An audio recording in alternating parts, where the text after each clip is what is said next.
beyond fear and division, anger and grief. Come and practice not being overcome by evil. Come and practice overcoming evil with good. And God has shown us what is good. Come and practice walking in His way, close to the sacred earth, near to love, like faith, trust, in God and us.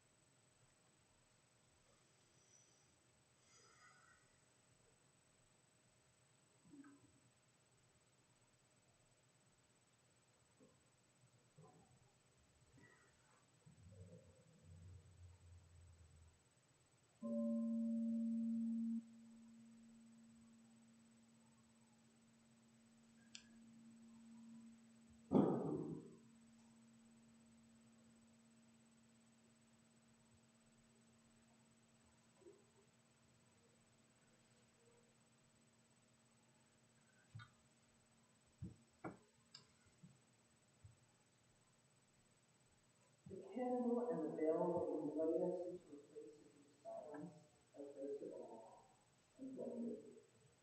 And in that place, we listen again to what it is that God is calling us to. We're going to sing a song, and we're going to all learn it together. Assalam, Shalom, peace. These words are written by Jim Stratton. Feels like 100 years ago. It's a long time that Jim has been singing these pieces. So the choir is going to teach us this song. These are words in Arabic, in Hebrew, and in English. Assalam, Shalom, peace. So we'll hear What it the hell say all that once, red is. and then we'll sing it once, and we'll sing it again. We'll be singing in place. And this is the sound that's distorted.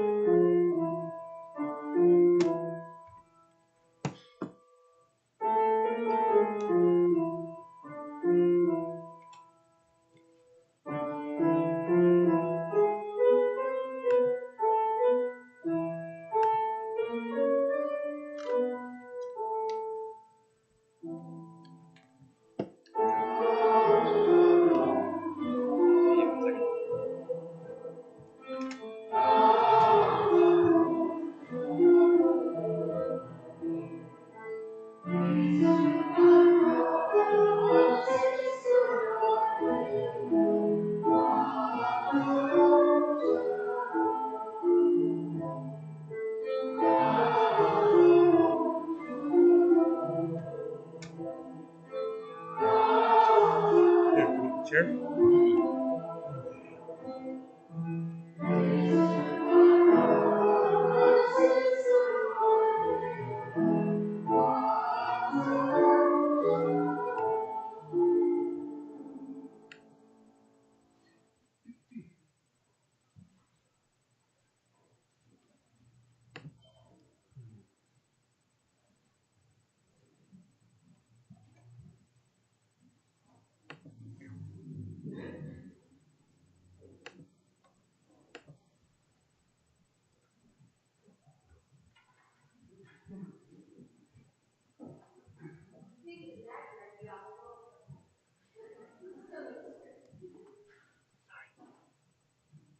Hello, this is my first time, so go easy on me. I'm going to be reading from Micah chapter 6, verses 6 through 8. What God requires. With what shall I come before the Lord and bow myself before God on high? Shall I come to him with burnt offerings, with calves a year old? Will the Lord be pleased with thousands of rams, with tens of thousands of rivers boiled? Shall I give my firstborn for my transgression, the fruit of my body for the sin of my soul? And he has told you, O mortal, what is good, and what does the Lord require of you, but to do justice, and to love, with kindness, and and to walk humbly with your God.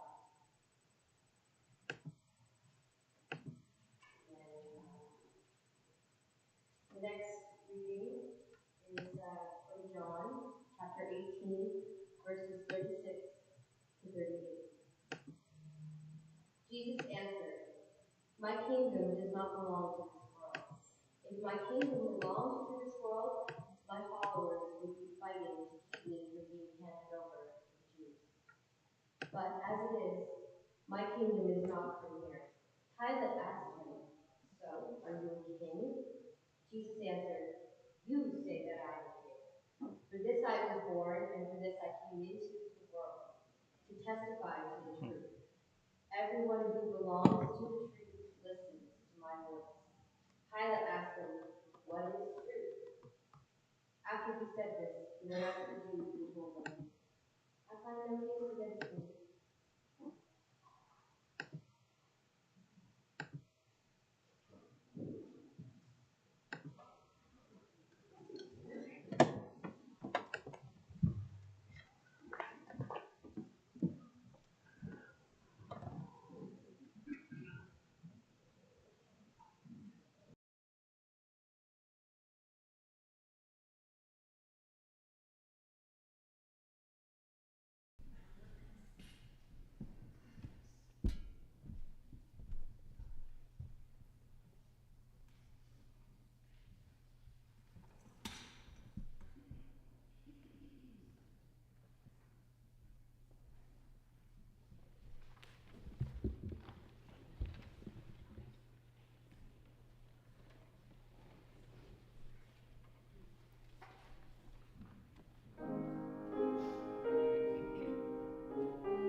Good morning.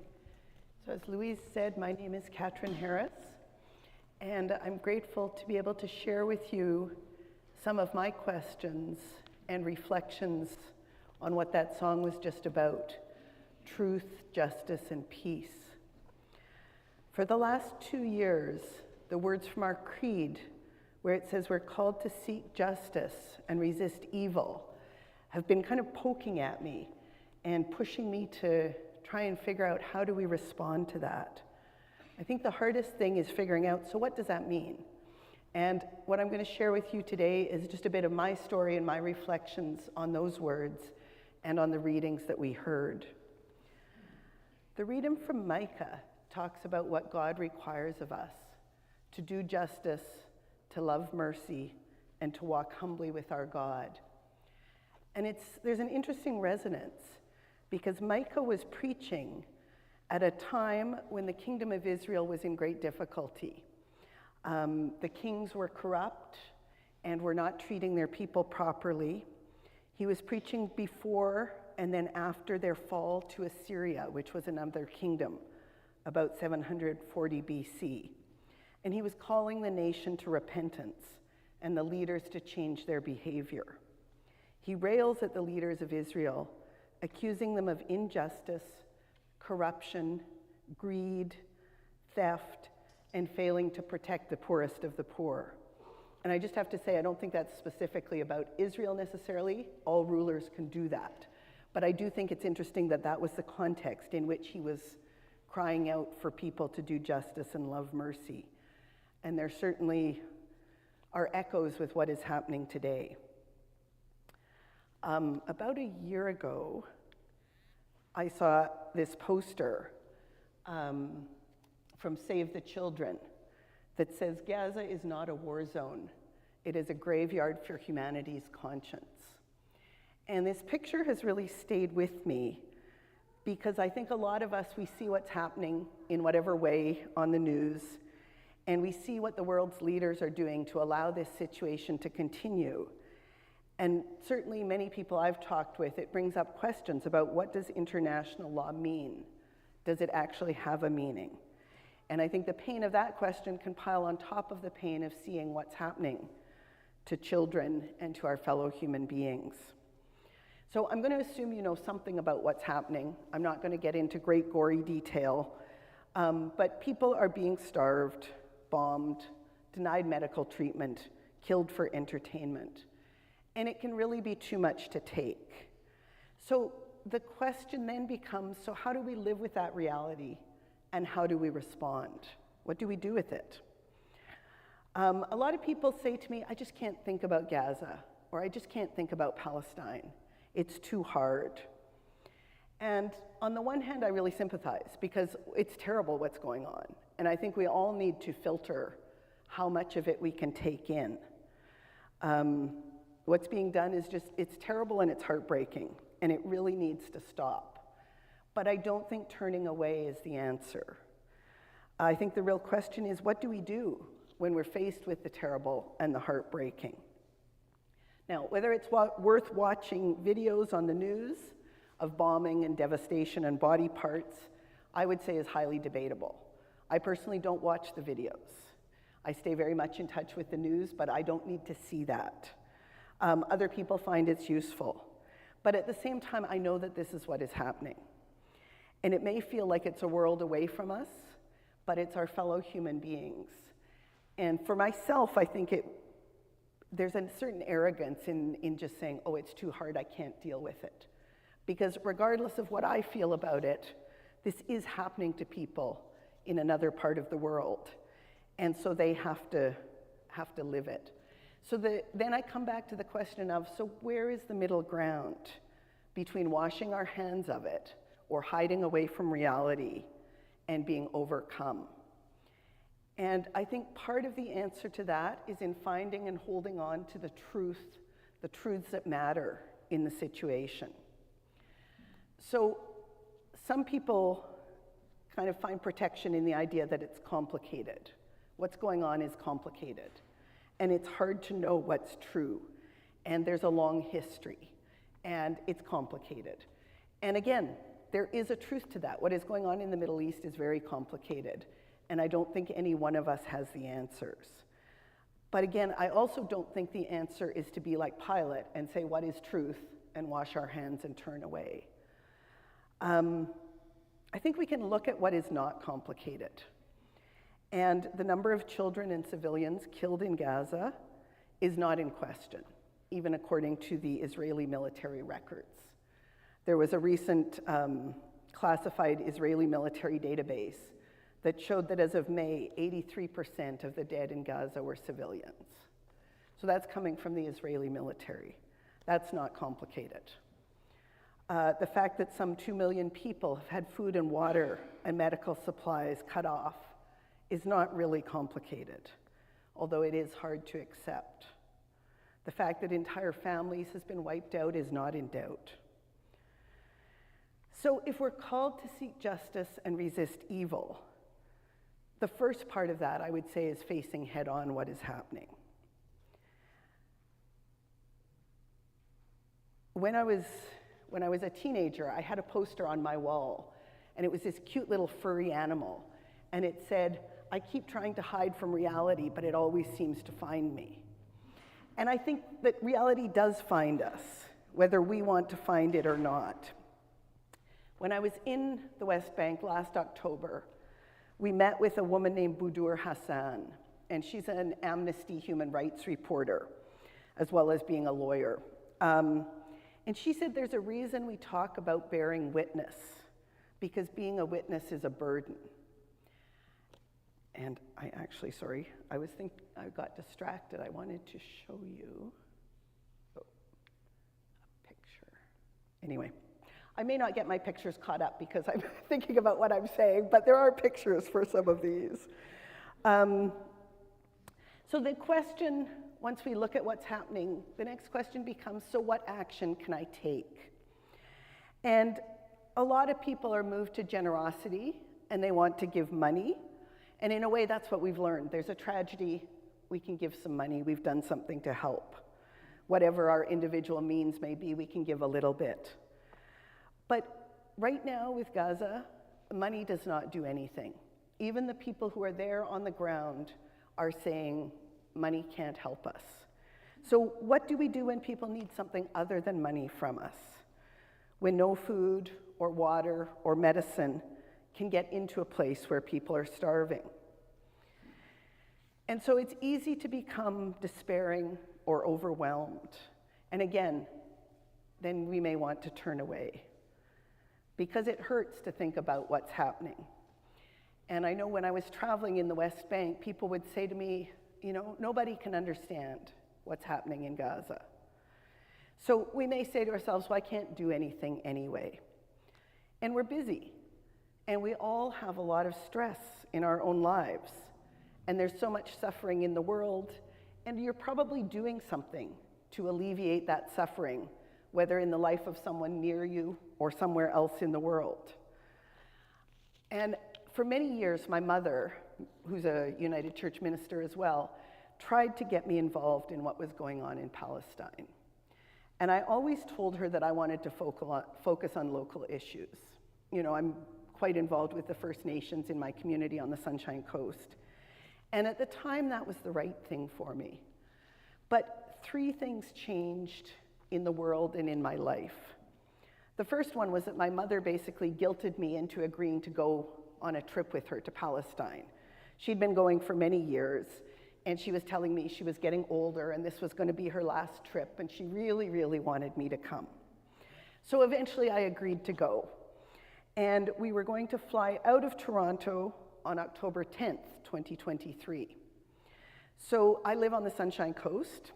So I packed up, and on the 6th of October, I came to Vancouver, getting ready to catch a flight to Toronto on the 8th. And in between, October 7th happened, and I never caught that flight to Toronto, and that trip to Palestine didn't happen. The second thing then, not long afterwards, was a friend who didn't know much about Palestine and Israel asked me, why doesn't Israel just cut off all food and water to Gaza? And this friend was not saying they should, but was simply inquiring, why don't they? And I very confidently said the world would never allow it. And I was so wrong, so wrong about that. The third thing that happened was, so this trip got canceled, and I waited, and I watched, and by then I really wanted to go to Palestine, and I'd been talking with people there. And I finally decided that an improvement was not likely in the near term. So if I did want to go, I should get myself over there because things seemed to be getting worse. So last October, I spent the month traveling in the West Bank. And again, I'm losing photos, but that's okay. You'll get the idea. So I met with people all over the West Bank, and during the lunch and learn afterwards, I'll tell you some more specifics about a number of those people. There are also some posters just in the exit there, little ones that have words from the people in Palestine. Because one of the things I heard over and over was that people want their story to get out, that they want to share their words. And again, when people would say to me about why are you going, it's crazy. You know, there is a war on, there was bombing at the time. It was those words, that call to seek justice and resist evil, that just kind of kept pulling me along. And I can tell you that I've traveled and lived in a lot of places in the world, including third world countries. My uncle was an aid worker in Haiti, so we went and spent some time there. I've spent time in India and different countries in Africa. But I have never seen anything like what I saw in the West Bank. And until I spent the time there, I was maybe a bit naive, and I really did believe that fundamentally everybody is good and we just have to reach that goodness. But I can tell you that after a month traveling there and talking with people, seeing the water wells being poisoned, the olive trees cut down, the roads shut off, the settlements, seeing the beatings of people, hearing stories from families who were woken in the night by violent soldiers, and just how deliberate and casually cruel the treatment of the Palestinians is, it was literally unbelievable to me. So while I was traveling, I was so focused on the people I was meeting that I didn't really soak it all in. Happily, I took a voice recorder, and so when I got back, I could listen to some of the stories again, because you just can't absorb it all at the time. But when I got out, so I crossed into Jordan, because I traveled into Jordan, and I got across the border, and it's about a 40-minute drive from the border to the city, to the place where I was staying in Madaba. And I just felt this huge relaxation of tension that I didn't even know I was carrying. And I suddenly felt safe again. And until then, I'd never really, in little ways I'd felt unsafe, but to really feel unsafe every moment of the day is a completely different experience. So I got in this taxi, and my whole body went, I'm out. And this poor taxi driver, I couldn't stop crying. I mean, it was just so terrible. And the poor taxi driver was quite lovely. But the life there is just so bad on a daily and an hourly basis. I mean, there were schools that were boarded up, the windows were boarded up, because the soldiers would shoot in through the windows for fun. There were water tanks everywhere that had bullet holes in them, because you don't want people to be able to collect water, so you shoot a hole in it and then the water comes out. There were little children living in tiny huts because their houses had been demolished. There were settlers thronging around the Al-Aqsa Mosque, which is the center of the Muslim religion, and the fear on the faces of the Palestinians trying to make their way through that crowd. I went and visited the church where Jesus preached the Sermon on the Mount, and he was talking about blessed are the peacemakers. And there were missiles flying overhead, and the air raid sirens went off. And so we're taking refuge in this church where Jesus talks about blessed are the peacemakers, with missiles going overhead. I mean, on October 7th, 2024, I was in the Church of the Beatitudes, not Beatitudes, the Church of the Nativity, where Jesus was born. And I was literally the only person there. And for anyone who's ever traveled to Bethlehem before, I'm told there are usually 2 to 4 hour lineups to get into that church. But there was nobody. And I was sitting there thinking how ironic it is to be in the birthplace of the Prince of Peace, and nobody goes there because of the war. I'm kind of moving through here because I do want to show you this one man. So those are the children. So this man, I met this man. He lives in the South Hebron Hills, and he'd had both his hands broken by the settlers. And you can see, I think in one of the pictures, he now walks with a cane because he'd been attacked many times. But he still takes his herd of goats out to the pastures every day, and there's a settlement looking right over. But he is determined. He says, it's my land, and I'm going to graze my sheep there every day. Now, he's gone down. He used to have about 200 sheep. He now has 20 because there's no way he can feed more than that. Another man here with the ball cap on, Eid al-Hathlin, is also in a little community called Her, and he talked about the midnight raids and the violence against his Bedouin community. And he said, I'm so exhausted, really. I'm just so exhausted. But if we don't stand up for our community, who will? And just this past July, his cousin was shot to death by a settler in Her. And the police were called, and they came, and they asked the shooter who they should arrest. And the shooter pointed to 13 of the Palestinian men, and they were taken off to prison. And these are just daily events. I mean, as I say, it's almost inconceivable what's going on. And it's very jarring. You know, the churches, the religion, it's actually a beautiful country, and yet there is so much violence happening there.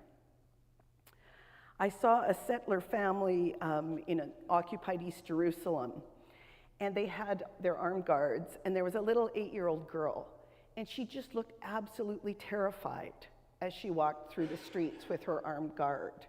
So she's a little Jewish girl, and I just thought, you know, no children should be growing up with that, whether it's the children in the Bedouin communities who are terrified, or whether it's this little girl going through the streets and probably going like from home to school, and she has armed guards, and she's afraid of everybody that she comes across.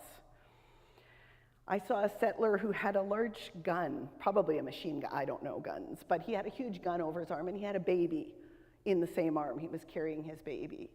And I just thought, that shouldn't be. It shouldn't be real. So one of the hardest parts, I think, other than what's actually going on, which is terrible enough, is that we all know about it, right? At least in broad strokes. We know. We've heard what's going on. And there's a book that was recently published that's called One Day Everyone Will Always Have Been Against This. And it's actually a very good book if you're looking for a little not light reading. It's very interesting. And in Bethlehem, there is a beautiful Lutheran church there, and it's called the Christmas Church. And I don't think, no, this is Bethlehem, but it's not the church. But the pastor there has put a little Christ child in what's meant to be the rubble of Gaza.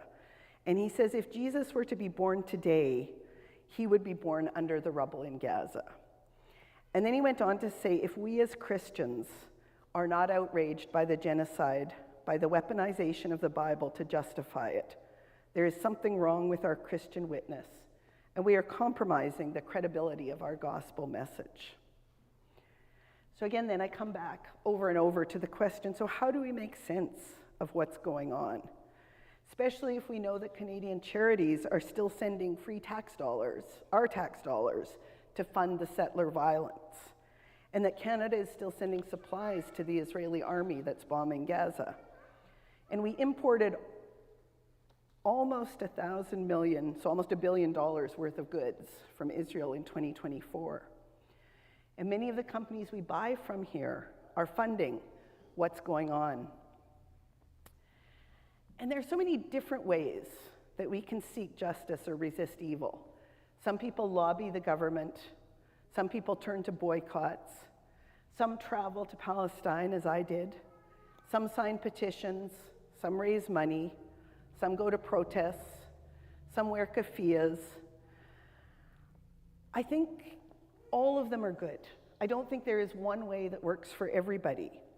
But I think one of the things we may unconsciously, one of the myths or the untruths we may unconsciously buy into is if I can't stop the bombing, then I can't do anything. And I really invite you to think about that for yourself. Do you feel powerless, or are you maybe simply not all powerful? And can you make a difference for one person today? Because I think when we can approach it at that level, there is so much that we can do. Another myth or untruth that we often hear is that what's going on is a war between Jewish people and Palestinians. And again, I would say that is false. And I've heard that over and over again from both Palestinians and Jewish people. This is not a war between Jewish people and Palestinians. This is a war between those who want and profit from war and those who choose peace. And I met with groups of Palestinians and Jewish people who work together against this war. I met with groups like the Parents Circle, where all the participants have lost a family member to the conflict. I met with groups like Combatants for Peace, which is founded by ex-military, both from the Israeli military and from the Palestinian resistance. And they have all determined that further war is not going to bring anything that they want. And so now they fight for peace, as they call it. When people talk about the two sides in this conflict, I would encourage you to remind them that the two sides are not Palestinian and Jewish. The two sides are the warmongers and the people who recognize common humanity. And I just think that's so important. Another part of being free, and I've already talked about it a bit, but I think part of what sets us free to seek justice and resist evil is to recognize truth and to listen to it when we hear it. And at the root of any action, the first step is simply not turning away.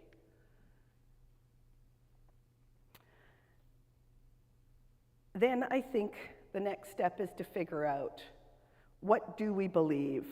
What is reality? What is happening? And what can we do as individuals or collectively? And where is God calling to each of us? Because again, it's not going to be the same for each person. But if we refuse to turn away and we start to deal in truth, I think the opportunities for action will almost certainly appear. So today I would like to invite you, not necessarily today, but in the week ahead, to spend some time contemplating what is happening in Gaza, in the West Bank. Ponder it in your heart, as Mary did with the news of Jesus' birth, and sit with it and just feel whatever you feel. Think about Pilate washing his hands and saying, what is truth? Think about the reading from Micah. What does God require of us? Only to do justice, love mercy, and walk humbly with our God. And I believe that if you do that, whatever you are called to will appear for you. It won't be the same as my path. It won't be the same as anyone else's path. But it will be your path. And one of the phrases I keep coming back to is that courage is contagious. So your courage in whatever step you take will inspire others to act in whatever ways they're called to act. And lastly, I'll just leave you with three things. One, and I've touched on all of them already, but the first one is that whether you can personally stop the bombing or not, you can absolutely make a difference in individual people's lives.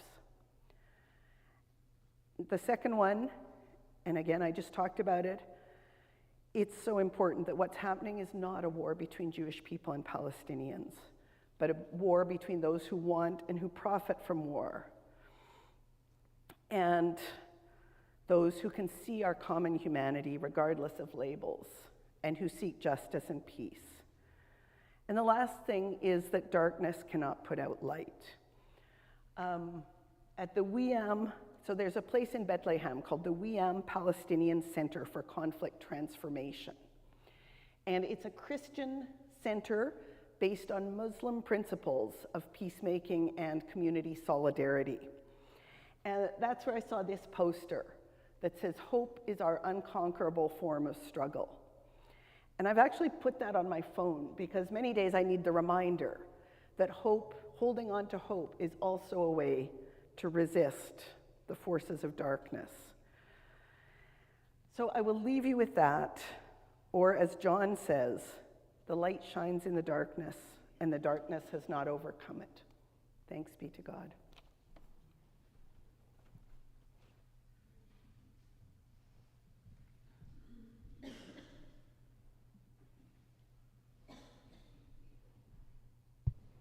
We've done this next hymn before, and we've done it in parts before, so I'm hoping you remember what to do. I'm going to have Barrie stand right here, and Judy is going to come on the other side, over here. So, looking at who's here today, we're going to do this way. Gentlemen, wherever you are sitting, you are part one. Part one. What does the Lord require of you? All the Lord requires of you is just to keep singing that over and over and over. And it sounds like this. Would you play part one for them?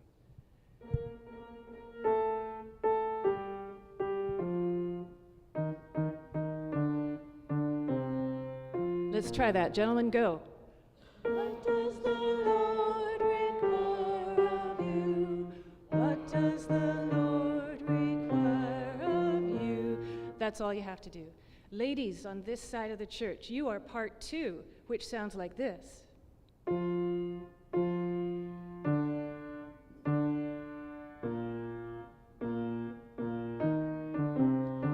Let's try it. Ladies, here, go. Justice, kindness, walk humbly with your God. Ladies on this side, you are part three, which sounds like this.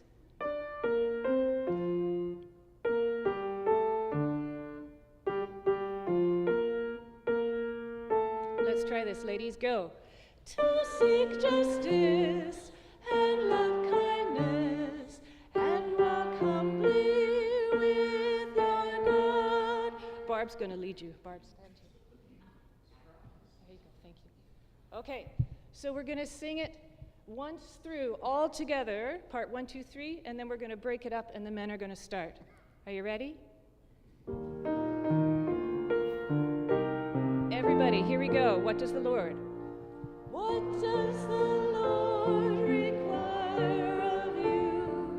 What does the Lord require of you? Justice, kindness, walk humbly with your God.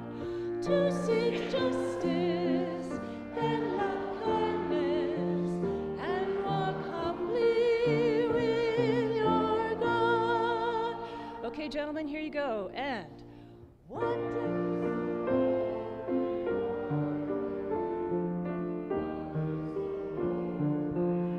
just keep doing that. Ladies here. Justice, kindness, walk humbly with your God. To seek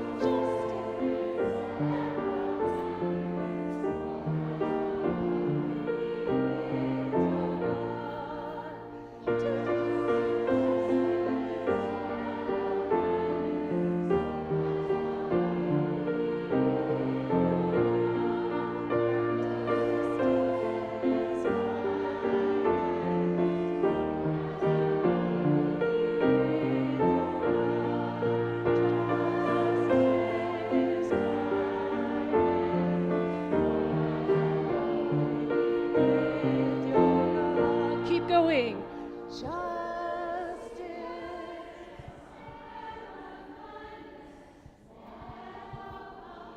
Gentlemen, come back in.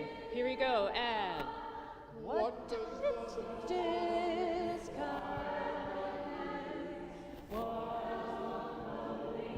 one more time. One more time.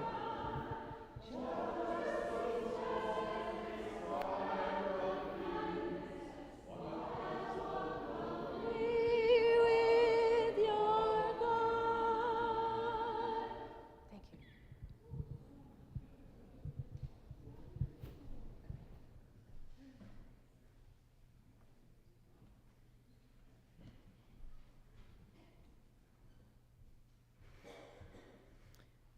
As we breathe in those harmonies and those strong words, let's bring our prayers.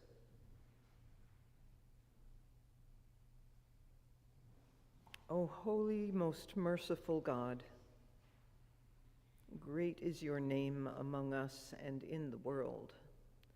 Great are you beyond our imagining, and so we bring to you our longings and join our longings with yours. a longing for peace and justice, and for the mending of this world. Hear our prayers, gracious God, for one another gathered here, and for people of good heart around the world. Oh, grant us your strength, gracious God, that we may stand with those who carry the heavy burdens these days, those who are oppressed,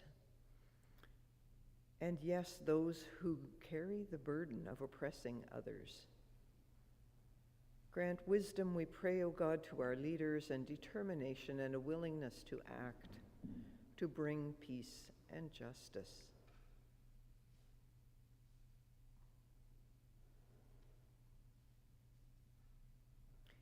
Hear our prayers, gracious God, for those near and dear to us, those who are in hospital or at home,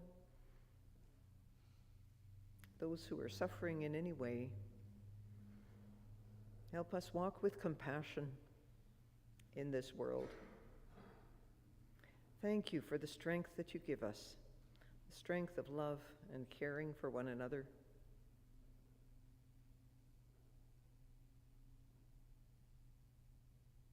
So many prayers, so few words, gracious God. With all that is on our hearts and minds, we come to you today, trusting in your infinite love. And so we pray together in the words that Jesus gives us. Our God, who in heaven, hallowed be thy names. Thy kingdom come, thy will be done on earth as it is in heaven. Give us this day our daily bread, and forgive us our trespasses, as we forgive those who trespass against us. And lead us away from temptation, and deliver us from evil. For thine is the kingdom, power, and the glory, forever and ever. Amen. Let's sing again this prayer of peace. Asalam shalom, peace.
I know William has an announcement, and I'm not sure who else. I just want to say a word about the lunch and learn afterwards. Is that what you're coming to do, Jillian? No, something else. So at the lunch and learn after this, Katryn has some more stories of people in Palestine, and we've also brought a whole lot of arts and crafts that are made by people in Bethlehem and in Hebron and somewhere else, and Nablus. So you'll be hearing more about some of those artists, but one of the things that Katryn noticed when she was there last year is that the economy in Bethlehem and Hebron and Nablus in the West Bank, the economy has really come to a halt. Particularly in Bethlehem is where it's most obvious, where there have been millions of tourists before who would buy the arts and the products that people have produced, and there are hardly any now. And so what Katryn has done is to build direct relationships with many artists, and has bought their products and had them shipped here to Canada, and then she resells them here. And all the products, all the proceeds from that are going directly to those artists, have actually gone, and what we're doing is recouping those costs. So please do take time to look around at what's on the tables there. And we've got a variety of ways to pay for things. You can do it by direct deposit or by depositing into the church account, and the church will then pay, or by cash. We've also got a good supply of cash to help you with that. So those things are all available during the lunch and learn after this. Thank you. Who's coming first?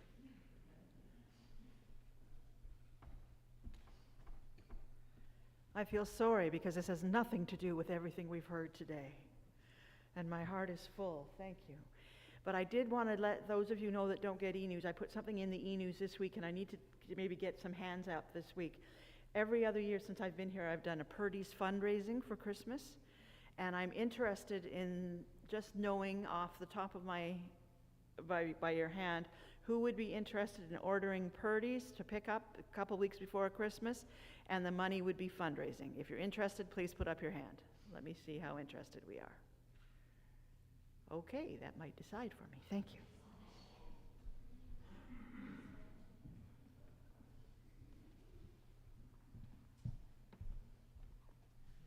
Good morning, everybody. As you know, my name is William. I'm your board chair at the moment, and I come to you with a little bit of a poem that I wrote to help us transition out of the fun that was our relaxing summers that we all had and into a bit of our celebration of fall. The summer stretched wide with its laughter and light, a season of pause and of peace. We rested our hearts in the warmth of the days and found in the stillness release. The gardens grew full with their bounty of grace, the rivers ran gentle and strong. We tasted the sweetness of Sabbath and rest, and joy was the theme of our song. The sunlight lay low on the edge of the hills, the evenings held firefly glow.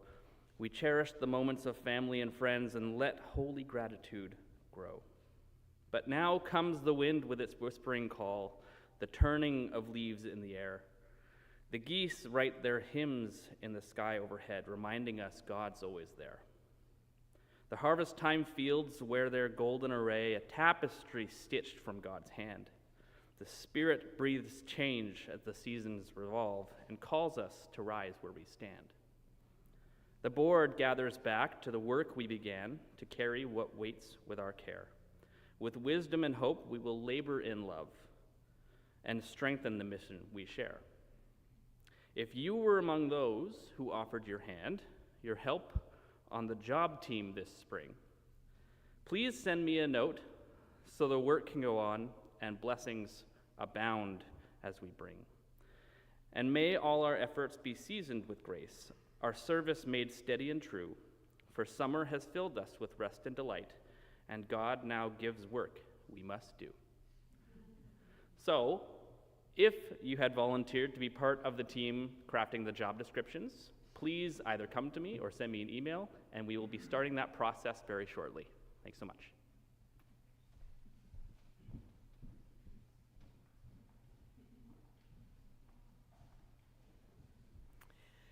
So, with grateful hearts, we bring our offerings.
place is to give voice to some of this emotion that builds up in us.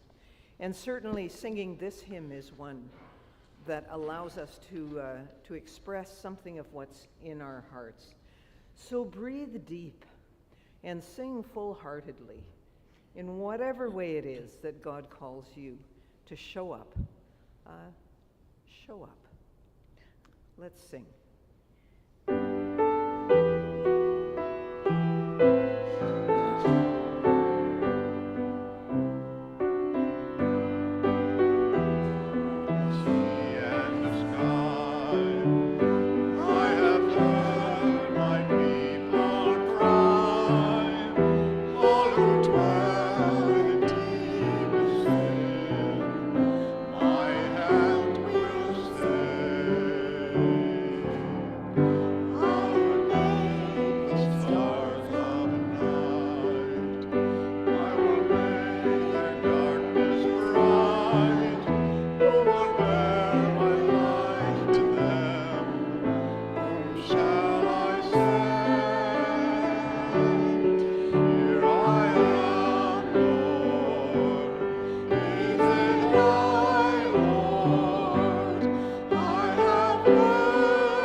Surround you, the love of God uphold you, and the Holy Spirit greet you and surprise you wherever you go.